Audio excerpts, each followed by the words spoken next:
Everybody, welcome to our Rheticus conversation night. We actually, a couple years ago, changed the title from forum to conversation night because we really do want to emphasize that we believe we have a lot to learn from each other, and that we wanted this to be distinct from, no offense to all who lecture, because I love a good lecture, but we really wanted to make this distinct from just another lecture. Something where we can actually, again, get into some really profound conversation on the dialogue between faith and science, which we know is not always a healthy dialogue in our world. So you should have, if you didn't get a program, mine is purple, I don't know why. Yours are blue, great. So they are at the music stand over there where Susan Barretto is standing. And also then on your chair, you have a little half sheet titled, "Where Did You Hear About This?" with a number of questions. And we always really appreciate the feedback. If you're able to fill that out and then put it in the basket right where Susan is standing on your way out, that would be really fantastic. So as I've already kind of mentioned, we offer this program in response to what we believe is a pretty unhealthy public discourse out there between faith and science, between religion, people who are religious and people who are scientific, etc. And so we want to offer a counter narrative. We want to look at different ways that we can relate to each other. So some of you might know that we put, just exactly 1 year ago actually, we put we put feet and legs on our Christian bike rack fish, what is it called? Christian fish bike rack out in the front. You can still see the legs. That has been now vandalized 3 times in a year. And so each time we have kind of cobbled it back together. So we recognize that we have touched a nerve with this dialogue, and we are very comfortable with that. So vandalize away, we'll just put it back together again. And again, we'll continue to welcome this dialogue because we believe it is that important. So I already have mentioned to please go ahead and welcome. You're welcome to get refreshments and snacks and bring them in. We are not going to make a formal break tonight to go do that, so at any point during the evening, if you are hungry, or if those homemade cinnamon rolls smell good, please feel free to head that direction, and you are welcome to have those things in this space. And so this evening, I am honored to introduce and welcome Dr. Ashlynn Stillwell. How would you like to be called? Ashlynn is good. Ashlynn is good. Yeah. So the professor is out today. I'll just the professor is out. That's good. She is in her other time, her spare time. She's a professor at the university here in the Department of Civil and Environmental Engineering, her fuller bio is there in your program, so you are welcome to read that at any point. We like to again just sort of differentiate this from a formal lecture. We like to give a fun little mini interview to begin our evenings. That's right. You told me you were going to do this, and you told me that you would give me the questions in advance, and then you never did. So this will be fun. I do apologize. It's cool. Alright, you can pass on any question. She's mic, right? You can all hear her? Yes. Good, then I'll stay right here. Sure. And It's on. Yep, you're I good. have a red light. Okay. So the first question is one we always ask, and I think just this one's easy. Would you share a brief story of how you got interested in your academic material? Ooh, in my field. Yeah, your field. Oh, so I'm a civil engineer in name only, kind of. My initial background was in chemical engineering, and I originally went into chemical engineering because I wanted to engineer skin grafts for burn victims. And I got that interest because when I was a senior in high school, my anatomy teacher took us on a field trip to a cadaver lab, and it was so rad. It was the coolest thing. And I found myself thinking, I want to know what I look like on the inside. Like, sometimes when I move my shoulder, it kind of pops box a little bit. I kind of want to know what the inside of my shoulder looks like. And so I was fascinated by these people who donated their bodies to science, and I wanted to do that. And then I totally changed my path in life, but that was where it came from. That is fantastic. Lovely. A cadaver. A cadaver. Ashlynn, we have heard, or no, we know that you have many initials after your name. Yes. And we also have heard that there's something unique about the initials of your name. Yes. So we're wondering if you would like to expand. When I was first born, my parents named me Ashlynn Suzanne Pullman. That was my maiden name. And my married name is Ashlynn Suzanne Stillwell. And so I now have these really excellent initials. My husband is Andrew Ryan Stillwell, so between the two of us, we are arse and ass. And it turns out, if you want to get a vanity plate with the state of Illinois, you cannot use profanity, and so we cannot have vanity plates with our initials Which are perfectly valid. Perfectly valid. Those are my initials. Excellent. Lovely. So we know a few other things about you. You are a lifelong Girl Scout, and you are the mom of 2 Cub Scouts, and you bake really tasty cookies. So I thought we would ask, what is your favorite Girl Scout cookie and why? Ooh, this is an unpopular opinion. Shortbreads or trifles, depending on which baker you're accustomed to in your location. Bestsellers are Thin Mints, and I'll be honest, I don't really care for Thin Mints. And the second bestseller are Caramel Delights or Samoas, the ones that look like donuts with stripes. I don't really care for coconut either. So I think this comes from being a Girl Scout leader and being stuck with like the yuppie cookies that no one wants. But I have this affinity for the cookies that no one wanted. But if you soak them in milk, they're quite tasty. I happen to love the shortbread. I love the shortbread. And I also love dipping them in milk. It's quite delicious. You're a baseball lover, and you particularly love the Kansas City Royals. Yes. So I was thinking about the title of your presentation tonight, and I wondered if you could tell us about the power of the water when the grounds crew comes out and sprays down the field, the infield, before and in the middle of the game. The power Of the water. of the water. You know how they spray it? Do you know why? To get the dirt wet. Watch Does anybody know why? I mean, I assume it helps the players in some way. Yeah. Keeps the dust Keep down. the dust down. I thought you were going to ask about Kauffman Stadium. The outfield was fountains. Yes. Because Kansas City is the city of fountains. Yes.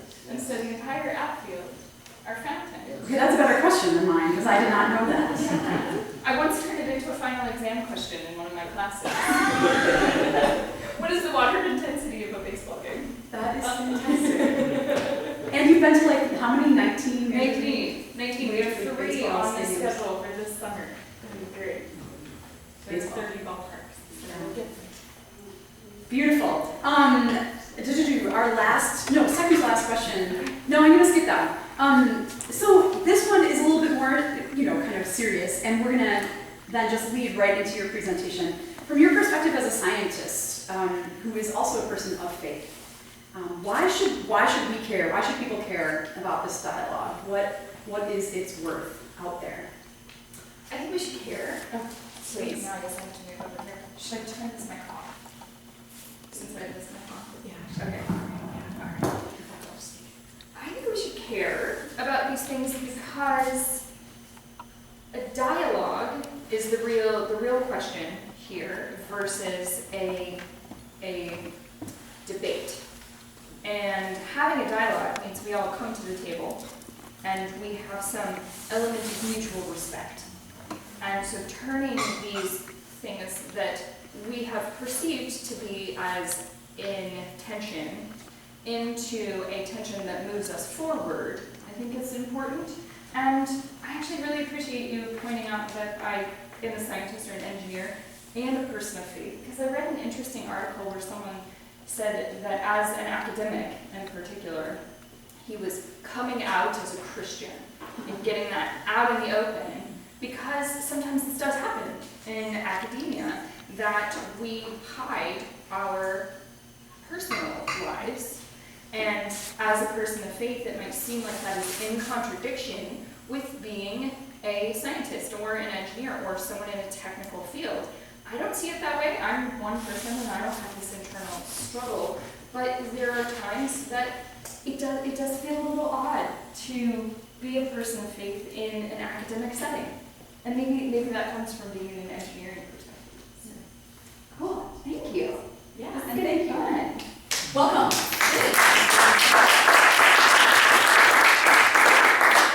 Awesome, thanks for being here, everyone.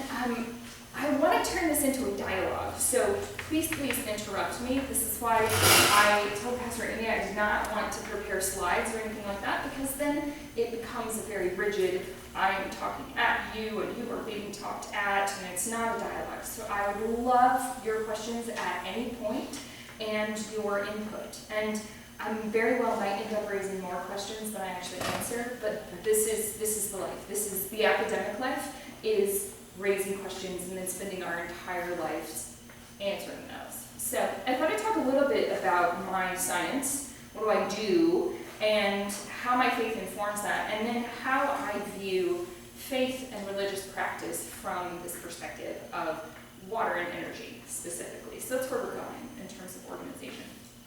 So in my day job, I guess, day and night job sometimes, I am faculty in civil environmental engineering, and I study water and energy. And I study how these two sectors come together and potentially have harmony and potentially have a lot of dissonance about them. And this comes into play with things like electric power generation, drinking water and wastewater and stormwater systems, and urban living. I should probably put urban in quotes. My hometown just broke a 5,000 population level, so urban to me is this. Champaign-Urbana is very urban to me, but then when I go and I talk to colleagues in Chicago, they laugh, and they think, how can you study urban systems in Champaign-Urbana? Because it's bigger than 5,000 people, but even then, right, we are social creatures. We, as humans, have this social connection. So even if you live way out in very rural areas, there is still some element of socialization to our creature. And because of that socialization, there are two big resources that are, well, three really, that are vital to life. Water, first, then food, and I collaborate with one of my colleagues who's an expert in food, and energy. Honestly, for modern life, we need energy. And so I studied this water and energy connection, and it sounds very stereotypical engineer, but I'm just going to throw it out there. This is a safe space, right? I study how people use water and energy in their homes without actually trying to interact with the people, which sounds really like an engineer, but part of that is for a reason. I try to use data to inform me about how individuals are using water in their homes and how we might be able to be more efficient instead of invading privacy and asking you to fill out a water diary that says things like, at 6:07 a.m., I got in a shower. And I forgot to set the timer, so I probably took about a 5-minute shower, probably, right? Because that's what you want me to say, right? And so, and it was a cold shower, because I'm very conscious, right? So you can see where this is kind of a lot of bias. And so what my students and I are doing is trying to use data to fill in those gaps, respect the privacy of the individual, and start to figure out things like how efficient is a high-efficiency washing machine? Does it matter how we use it, or does it matter how the infrastructure itself is designed? What do things like leaks look like in homes or in distribution systems? All pipes leak, friends. So getting down to how much is one of the things that we study. We also study how water and energy interact in the natural environment. I'll put this in quotes too, because we have a highly human-impacted natural environment. And there are a lot of things that are vital to our urban-built life that take place elsewhere, outside somewhere. So when you flip on a switch, lights come on, microphones come on, all this stuff happens. But where did those electrons that are powering that come from? Somewhere else. Maybe a nuclear power plant that's 40 miles down the road, maybe a wind turbine that's spinning somewhere. Probably not solar panels because the sun is down right now, but somewhere. It happens somewhere else. So my students and I work a lot on quantifying those things. What are the impacts of the electricity that we consume on the natural environment, on aquatic ecosystems? How do droughts and heat waves affect those power generation operations? And also energy impacts on drinking water and wastewater systems. So when we flush, it goes away. Where's away?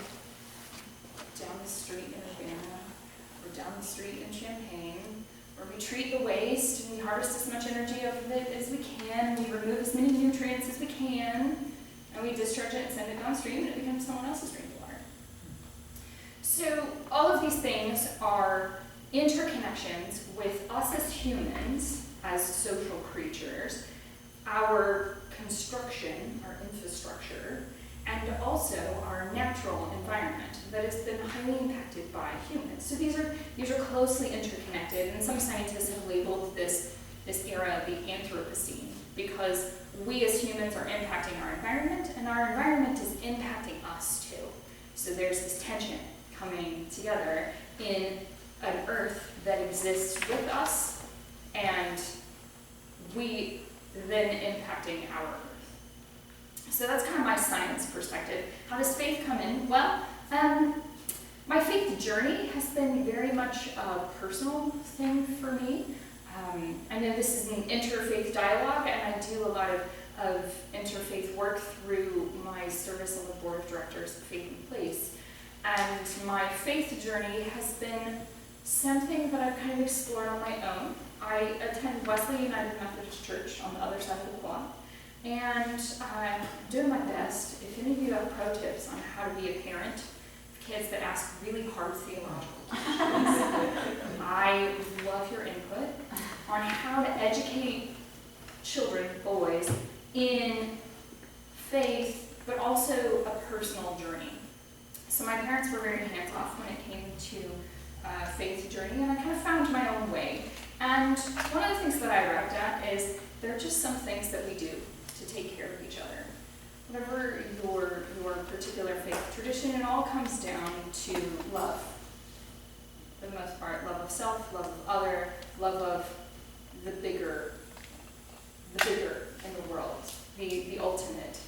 And taking care of each other is a big part of what my students and I have the ability to do in the work that we're doing.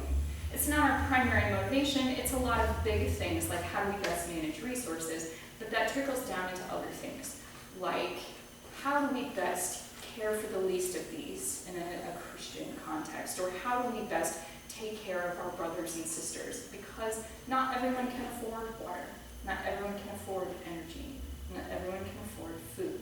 But these are necessary. So that's an element of faith that informs my work. And so consequently, I don't really see these tensions that come up quite as much. I do have a number of colleagues who do things like evolutionary biology, which I don't really understand, but it sounds awesome. I can see where faith would lead to a lot more headbutting with something like evolutionary biology, but at the same time, there's some comfort, from my perspective, that comes from understanding, praying, meditating on our human perception of something infinite. And that information coming together in what we can know, what we try to know, and what we do not yet know is quite an interesting tension and motivation for me in moving science and religious dialogue forward. So that's my science. How does that relate to religious things? So one of the things that I find really interesting and fascinating about religions and different walks of faith is how water and energy both come up in our faith practices and in our faith stories. In our religious stories, there are lots of elements where, if we take the words at face value, they're comforting stories that we've heard many times.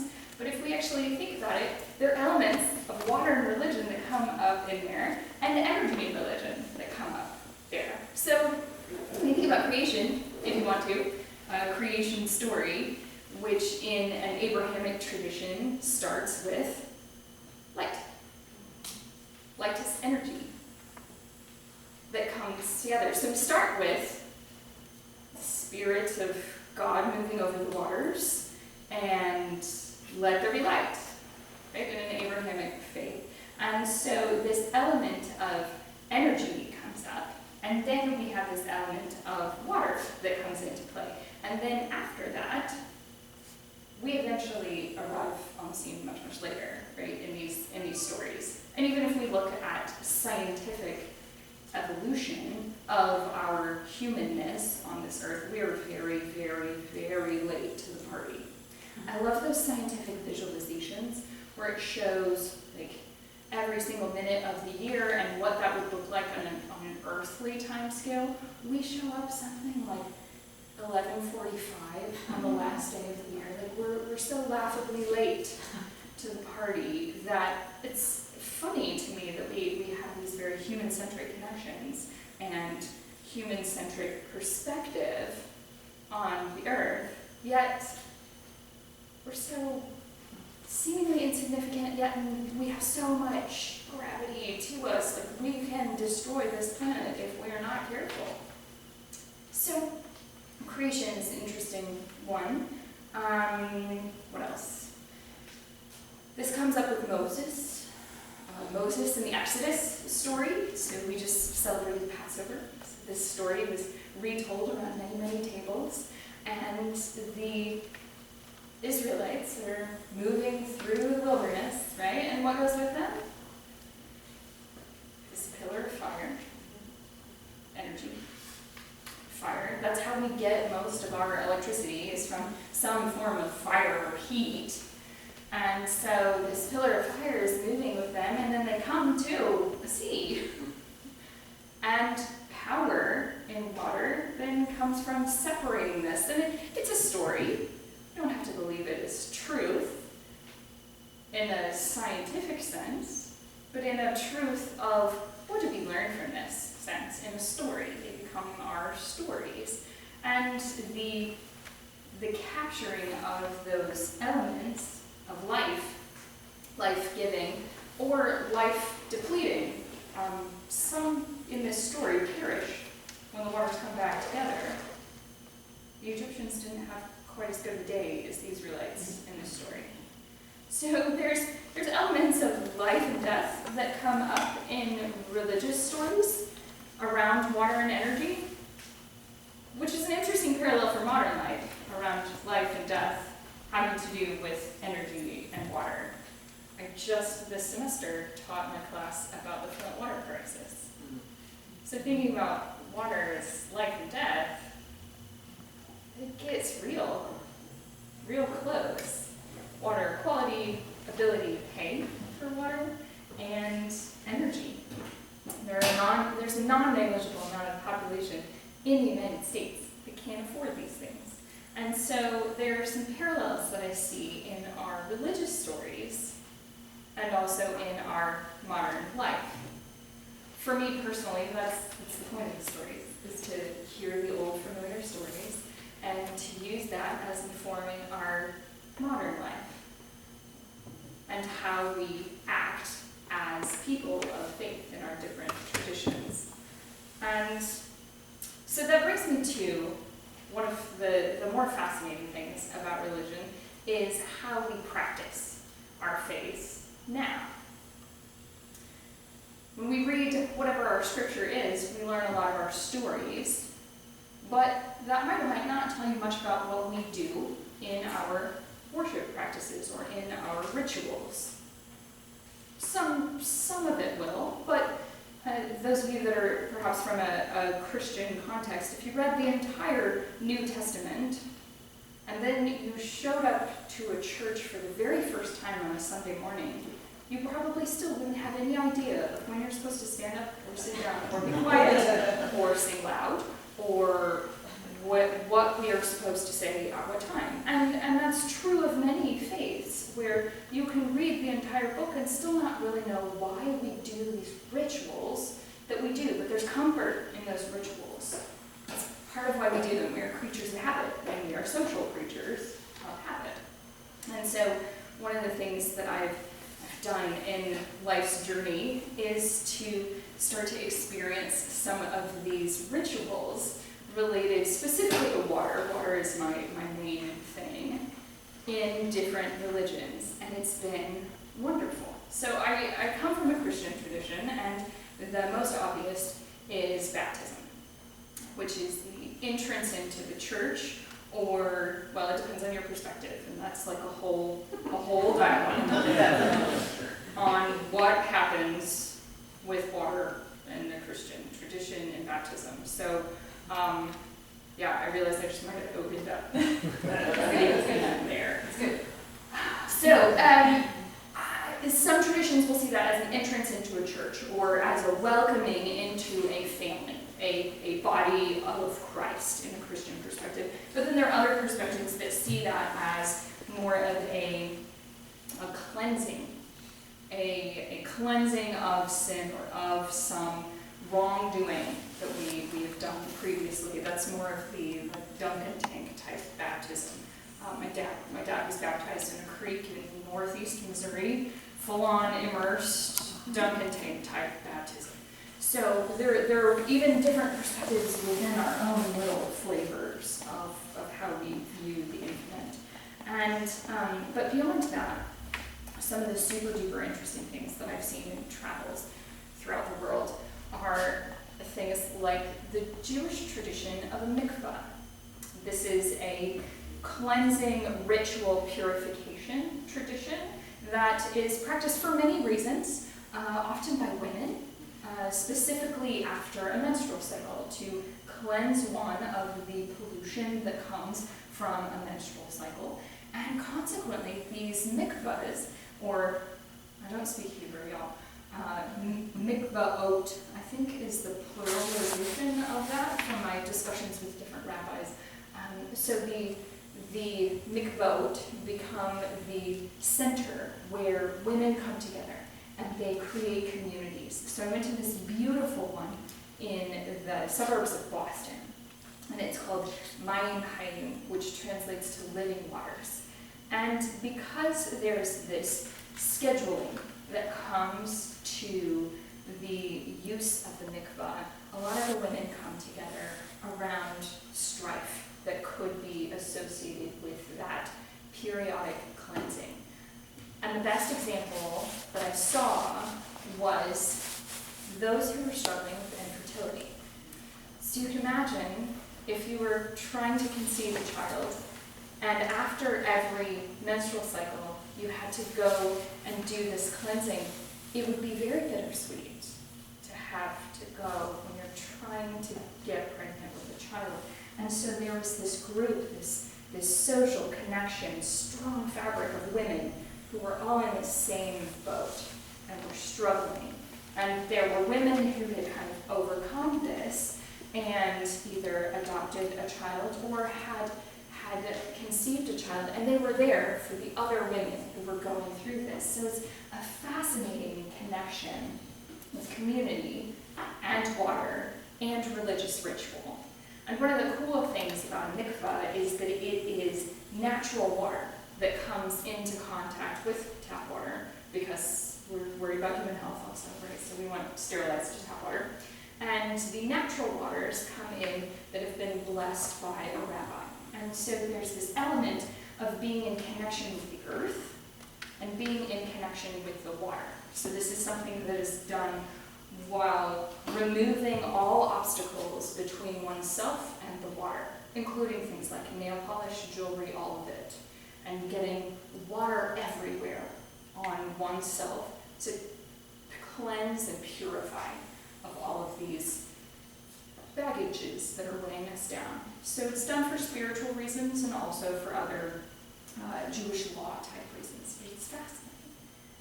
Another example is the Muslim wudu that happens right before prayers.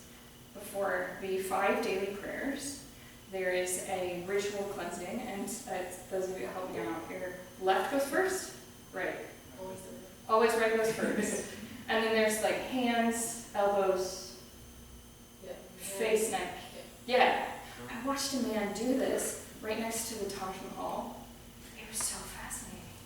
I don't know if this is supposed to be done out in the open, but there's this big pool of water. And so I was there with one of my close friends, and he says, "What are you doing? Like, you were creepily staring at that man." This is fascinating because he has his grandson who's climbing all over his back, and he will not be disrupted in what looks like muscle memory.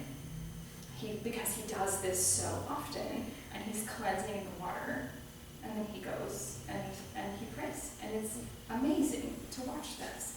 So that trip to India, to the Taj Mahal, was also a trip to go to the confluence of the Ganges River, the Yamuna River, and the mystical Sarasvati River. So the connection of these 3 rivers, which are holy and are deities in Hindu tradition, was something that was super awesome, to take a boat out into what is a very chemically and biologically dirty river, to experience and to watch this religious ritual around making offerings to the Mother Ganga, to an element, an incarnation of the infinite, and to watch this puja is what it's called.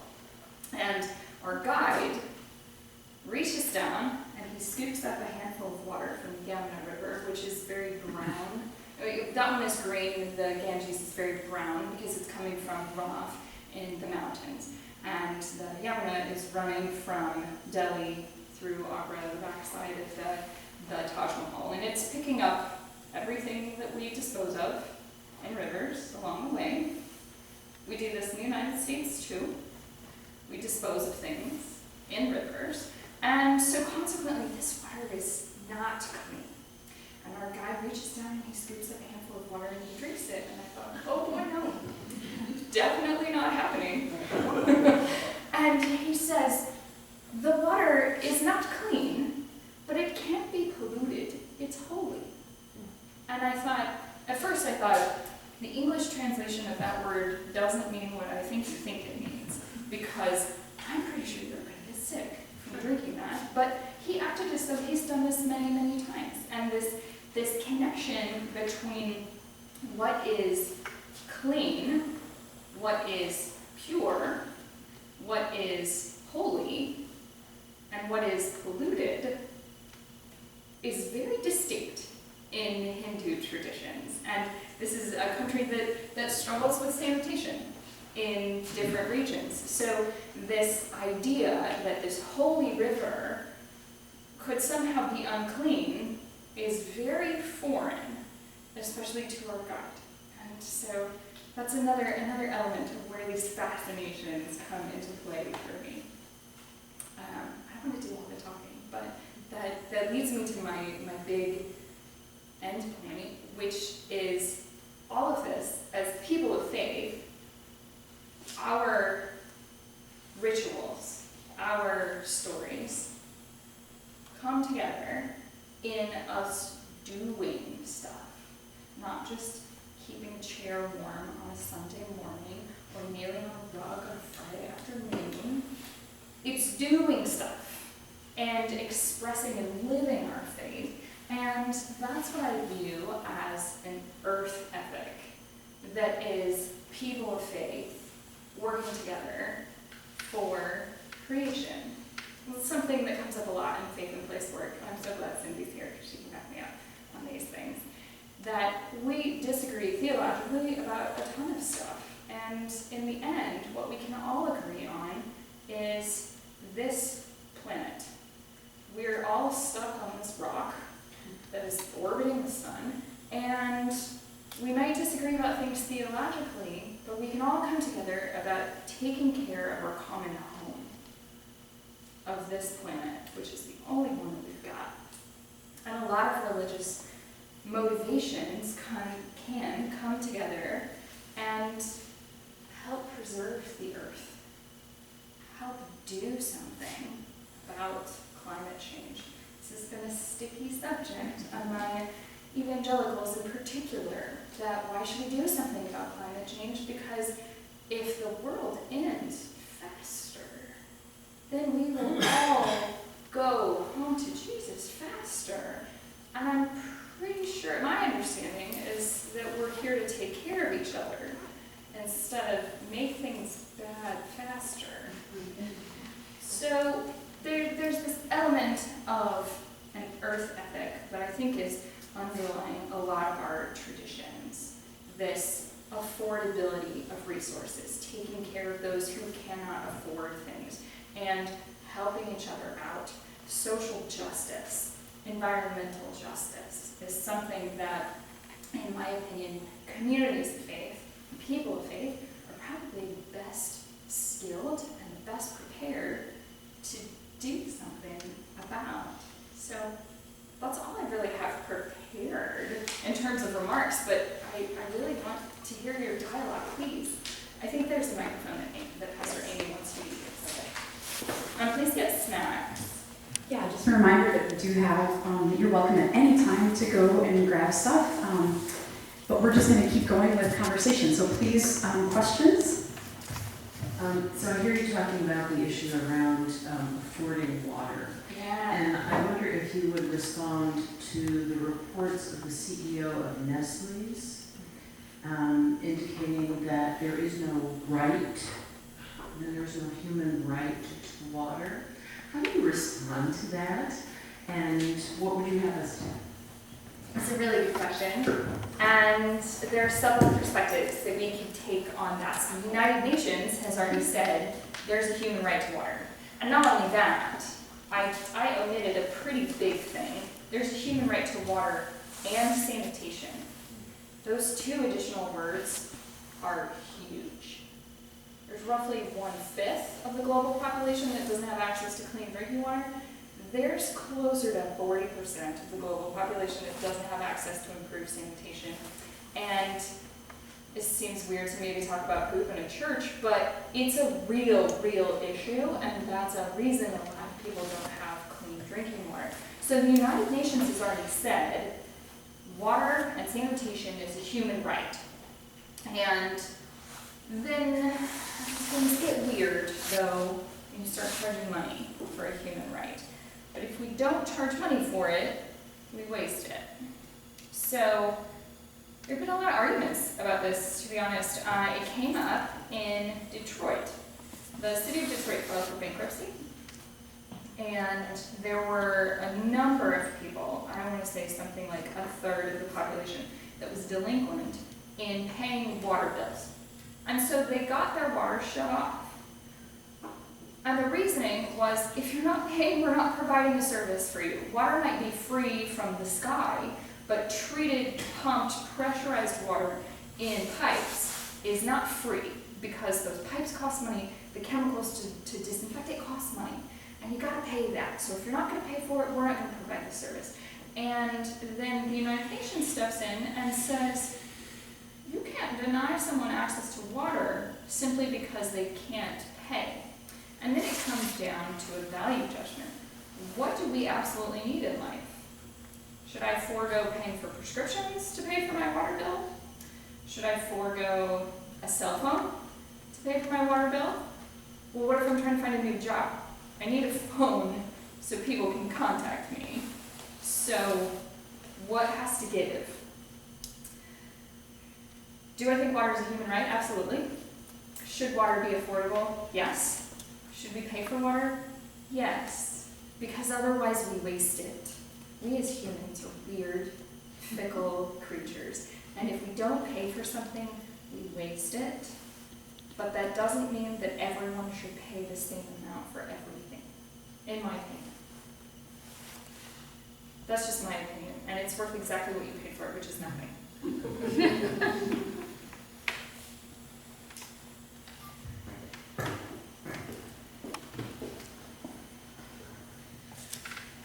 you're studying water and energy in a school that is adjacent to a school that teaches people how to raise crops and animals and everything else, Yep. which require enormous amounts of water and energy. Yes. How are the two schools in dialogue about that nexus? So my colleague and I, Megan Konar is her name, she's right next door to me in our new offices in Exile while our building's under construction. She does a lot of work with water and food. And so if we look at where water goes in our society, water that we drink or have physical contact with is actually quite small in a big perspective.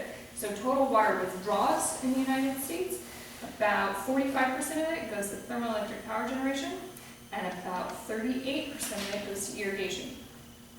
And then there's livestock, and then there's mining and extraction, and then public supply is something like 14%. Pretty small.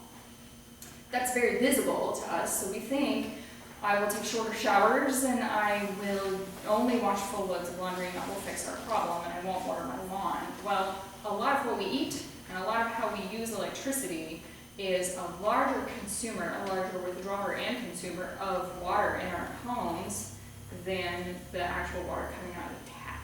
So there are opportunities for efficiencies there. That's another place though where I think people of faith are really important because there are people who don't have enough food globally. And there are people who don't have constant access to electricity. That's something we very much take for granted in the United States. The lights are on, like the power is on unless there's a gigantic storm, and that happens maybe twice a year, 3 times a year, versus entire countries where you might get electricity for 3 hours a day. And so that gets really tricky with how you operate other systems that depend on energy, like sanitation and drinking water. There are different projects we've worked on in first off figuring out how much. It's hard to manage something if you don't first measure it. We're kind of bad about that in the eastern United States. East of the Mississippi, it rains a lot, and so we don't really have to keep track of how much water we have. Too much water is our problem most of the time, until it's not, until we have a drought, and then we think, oh no, boy howdy, what do we do? Because we don't have this problem. California has this problem all the time, and they know how to deal with drought. So a lot of it starts with measuring what's going on. And then, once we've measured and have an estimate on how much water is going for food, how much water is going for electricity, where's that food and electricity going, where's it coming from, then we have a better perspective on how do we make this more efficient. So we have work to do, I guess is what I'm saying in a rambling way. We have a lot of work to do. Does that answer your question? Meat is an interesting question. You brought up livestock. Is the agriculture school working on more efficient use of water and energy based on your data? Here, Yeah. research They don't- here. Yeah.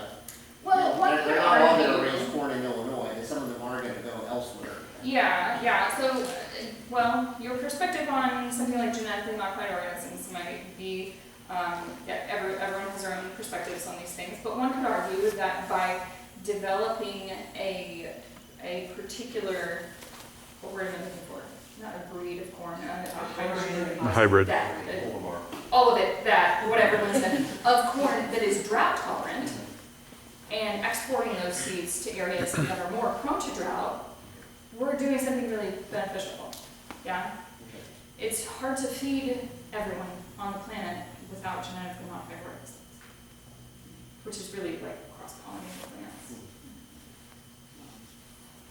And some other stuff. Thanks. Yeah.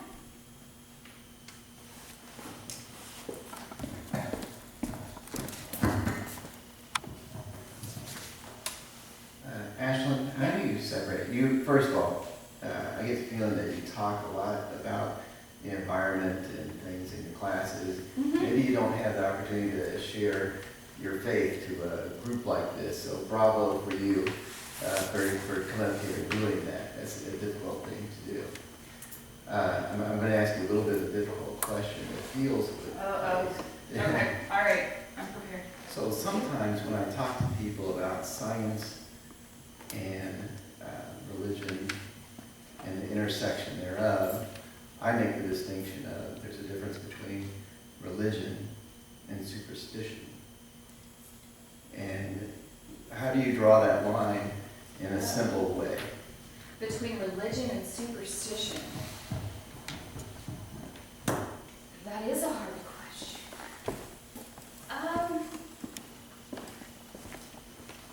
It seems to me that perhaps it's a matter of one's perspective. Faith, and this is coming from my own perspective of faith as a very personal thing. And so I'm fully acknowledging, though, that how I practice my faith to someone else could appear as superstition in their perspective. So I feel like perhaps that line between what one defines as faith and what one defines as, or what one defines as religion or spirituality and superstition would be different for everyone. That's my gut. That's a hard question. But yeah, that's my gut on it. I'd be interested to see what young people have to say. Maybe someone. Because I'm not the youngest here by any stretch, but based on different surveys that I've seen, the nuns, N-O-N-E-S, are the largest group of religion, so to speak. The individuals who have a spiritual connection about them but do not subscribe to a particular rigid, defined doctrine or faith. They are none. But they're spiritual. I don't know what that means, because I think that's unique for every single person.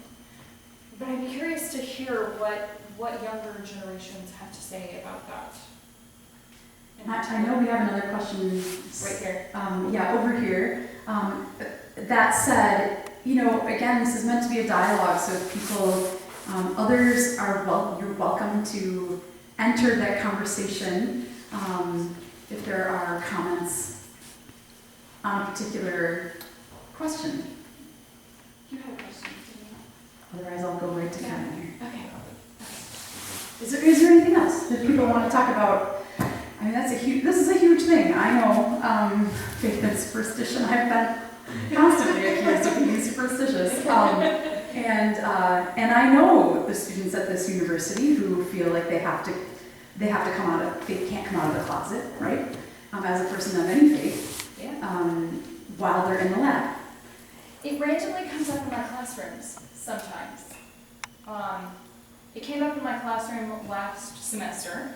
So I guess in terms of how my faith comes out in the classroom, I taught a class for undergraduates, so it's 300 level, mostly juniors, some seniors.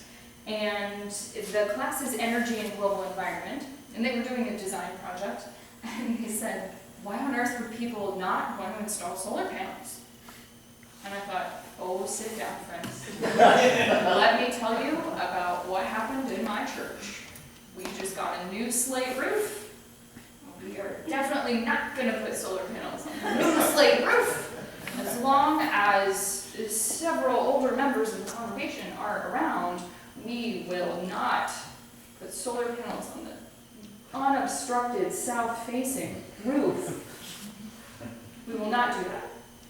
And it took them a bit to think, oh, there are reasons that we would not do these things, or that we would delay doing these things.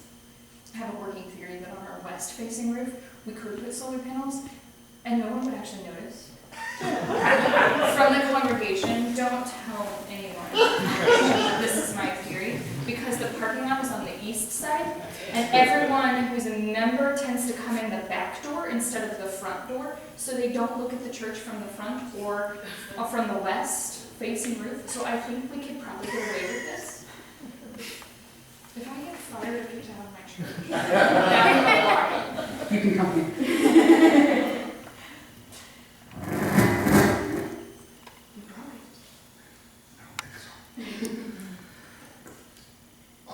Your work with energy and water clearly involves policy as well as the science of figuring out what the policy should be. Mm-hmm. I think 25 years ago, maybe go back even to the 1960s and the space age, scientists had some authority to declare what was true and what was not in the field of science. Religion had its own field areas working with it. My sense is that authority has been disappearing recently. The credibility has gone down, and it plays out in many different ways. My particular world is lately been the measles epidemic that's sort of been created in the United States, although we're at 500 cases, and when I caught the measles many years ago, it was at 300,000 cases a year. So epidemic is a little different from that point. Right. But I am trying to, certainly climate change is another area where it's playing a role. Yeah. What can churches do to interact with scientists in a way of saying, these are truths that can be determined by science, and as one politician many years ago said, you're entitled to your own opinions, you're not entitled to your own facts. That was Patrick Moynihan, as a matter of fact, but Senator, what would you see the interaction needing to become? I think it has to become a dialogue, because when a lot of studies have shown that when individuals have opinions that they formed about something, facts tend to not change their mind. Throwing more facts their way won't change their mind. And a lot of times, what does change their mind is someone they trust. And while the pastor in the pulpit on Sunday morning might not be a scientist, they absolutely trust her. And she said that climate change is real and that's something that we should do something about it, so I believe that. And climate change is a good example, because a lot of people will phrase it as, I don't believe in climate change. It's not climate science is science,